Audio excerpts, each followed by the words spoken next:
नमस्कार, आप देख रहे हैं जम्मू कश्मीर की बड़ी खबरें। लेकिन सबसे पहले बात करेंगे लद्दाख की, जहां इस वक्त सूत्रों के हवाले से इस वक्त की बड़ी खबर आ रही है। लद्दाख को फिलहाल पूर्ण राज्य का दर्जा नहीं मिलेगा। इतना ही नहीं, इसे संविधान की 6वीं अनुसूची में भी शामिल नहीं किया जाएगा। ये जानकारी केंद्र सरकार ने ले एपेक्स बॉडी और करगिल डेमोक्रेटिक अलायंस की मांग ठुकराते हुए दी है।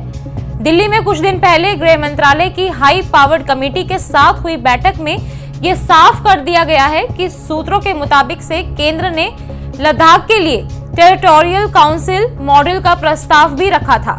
इसके तहत LAHDC के चीफ एग्जीक्यूटिव काउंसिलर को मुख्यमंत्री और डिप्टी सीएम यानी चीफ मिनिस्टर और डिप्टी सीएम एग्जीक्यूटिव काउंसिलर को उप मुख्यमंत्री बनाने की योजना है। लेकिन खबर यह भी है कि LAB और KDA ने इस प्रस्ताव को ठुकरा दिया है, क्योंकि वो चाहते हैं कि लद्दाख को ज्यादा स्वायत्तता और अधिकार मिले। ये मामला भी राजनीतिक चर्चा का केंद्र बना हुआ है। लद्दाख को लेकर सियासत भी एक बार फिर गर्मा गई है। नेशनल कॉन्फ्रेंस के विधायक नाजिर गुरेजी ने कहा है कि लद्दाख में राज्य का दर्जा मांगने की वजह साफ है। उनके मुताबिक लोगों को अब समझ में आ गया है कि केंद्र शासित प्रदेश यानी UT होने का मतलब क्या होता है। उन्होंने कहा कि जब लद्दाख जम्मू कश्मीर के साथ था तब वहां विकास की रफ्तार बेहतर थी और इसी वजह से अब लोग दोबारा राज्य का दर्जा मांग रहे हैं। वहीं PDP विधायक मुंतजिर मेहंदी ने केंद्र सरकार पर गंभीर आरोप लगाए। उन्होंने कहा कि लद्दाख के लोगों के साथ मजाक किया गया है और उन्हें धोखा मिला है। मेहंदी के मुताबिक 2019 में जो वादे किए गए थे वो पूरे नहीं किए गए।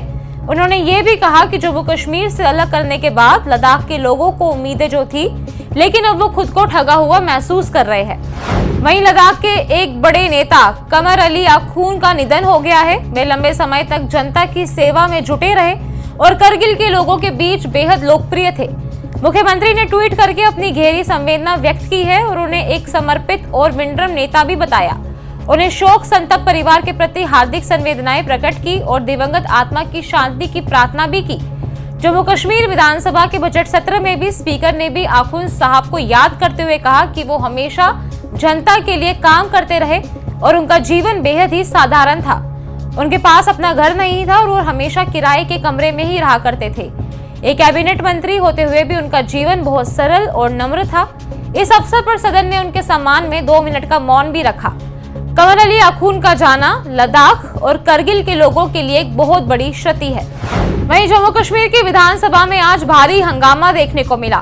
बीजेपी के विक्रम सिंह रंधावा ने सवाल उठाया कि जम्मू विकास प्राधिकरण यानी JDA की 16,000 से ज्यादा करनाल की जमीन कब्जे में है। उन्होंने ये भी कहा कि अधिकतर जमीन कश्मीर से आए लोगों ने कब्जा कर रखी है। इस बयान से नेशनल कॉन्फ्रेंस यानी NC के सदस्य नाराज हो गए और सदन में हंगामा शुरू हो गया। NC और अन्य विपक्षी सदस्य रंधावा के इस बयान का विरोध करते हुए उनकी निंदा की। रंधावा कोशिश करने लगे कि वे पेपर्स लेकर सदन के बीच स्थित वेल तक जा पहुंचे, लेकिन विपक्ष ने उन्हें रोक दिया। NC के सदस्यों का कहना है कि रंधावा के आरोप में कोई भी तर्क नहीं है और वो जानबूझकर नफरत विभाजन फैलाने की कोशिश कर रहे हैं। सदन में तनाव काफी बढ़ गया और इस मामले में राजनीतिक बहस का रूप ले लिया। वहीं राजस्थान के चित्तौड़गढ़ स्थित मेवाड़ यूनिवर्सिटी में BSc नर्सिंग कोर्स की मान्यता को लेकर विवाद बढ़ गया है। विश्वविद्यालय प्रशासन ने कोर्स की मान्यता न मिलने के विरोध में शांतिपूर्ण प्रदर्शन कर रहे 33 कश्मीरी छात्रों को निलंबित कर दिया है। छात्रों का आरोप है कि BSc नर्सिंग कोर्स को न तो राजस्थान नर्सिंग काउंसिल और न ही इंडियन नर्सिंग काउंसिल से आवश्यक मान्यता मिली है, जिससे उनके भविष्य और करियर पर गंभीर असर पड़ सकता है। जम्मू कश्मीर सरकार ने इस मामले को राजस्थान सरकार के समक्ष उठाया और समाधान के प्रयास जारी है। वहीं जम्मू कश्मीर छात्र संघ ने छात्रों के निलंबन पर चिंता जताते हुए कहा कि ये कार्रवाई अनुचित है और इससे 50 से अधिक कश्मीरी छात्रों का भविष्य खतरे में पड़ सकता है। JKSA के राष्ट्रीय संयोजक नासिर खुवैमी ने कहा कि छात्रों की डिग्री, पंजीकरण और भविष्य में रोजगार पर गंभीर असर पड़ सकता है। उन्होंने मुख्यमंत्री भजनलाल शर्मा और जम्मू कश्मीर के मुख्यमंत्री उमर अब्दुल्ला से अपील की है कि या तो कोर्स को मान्यता दिलवाई जाए या छात्रों को मान्यता प्राप्त किसी अन्य संस्थान में स्थानांतरित किया जाए। वहीं जम्मू कश्मीर के मुख्यमंत्री के सलाहकार नासिर सोहगामी ने बताया कि जम्मू कश्मीर सरकार ने इस मुद्दे को राजस्थान सरकार के सामने उठाया है और इसका समाधान निकालने के प्रयास लगातार जारी है। जेकेएसए ने जोर देकर कहा है कि छात्रों को किसी भी तरह की शैक्षणिक हानि नहीं होनी चाहिए। वहीं पुलवामा आतंकी हमले की बरसी से पहले जम्मू कश्मीर में सुरक्षा एजेंसियों ने हाई अलर्ट जारी कर दिया है। अधिकारियों को आशंका है कि आतंकी संगठन इस समय का फायदा उठाकर कोई भी बड़ी साजिश रच सकते हैं। इस कारण संवेदनशील प्रतिष्ठानों, भीड़भाड़ वाले बाजारों और सुरक्षा बलों के काफिलों की सुरक्षा बढ़ा दी गई है।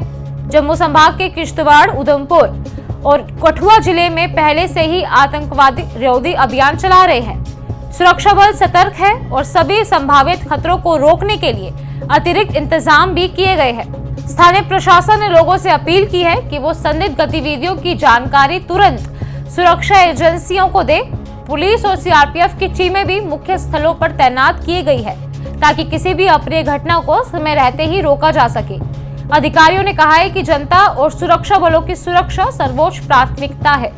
कुलगाम पुलिस ने नशीले पदार्थ की तस्करी के खिलाफ कार्रवाई करते हुए काजीगुंड के निपोरा इलाके में एक ड्रग पेडलर की संपत्ति जब्त कर दी है। जब्त की गई संपत्ति में जम्मू श्रीनगर नेशनल हाईवे पर स्थित एक शॉपिंग कॉम्प्लेक्स शामिल है जो 10 मरला जमीन पर फैला हुआ है और इसकी कीमत लगभग 1.5 करोड़ रुपए बताई जा रही है। आरोपी की पहचान मोहम्मद अशरफ खांडे निवासी निपोरा अनंतनाग के रूप में हुई है।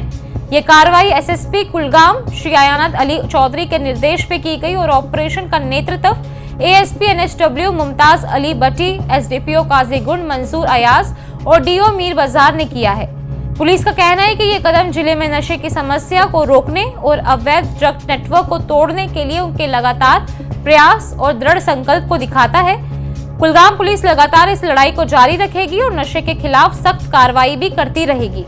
वहीं जम्मू कश्मीर के रियासी जिले में नेशनल लॉ यूनिवर्सिटी यानी एनएलयू की स्थापना को लेकर प्रदर्शन लगातार बढ़ते जा रहा है। आज भी वकील और छात्र फिर सड़कों पर उतरेंगे। प्रदर्शनकारियों का कहना है कि इलाके के युवाओं को उच्च शिक्षा के समान अवसर मिलने चाहिए और एनएलयू की स्थापना से उन्हें बेहतर करियर के रास्ते भी मिलेंगे।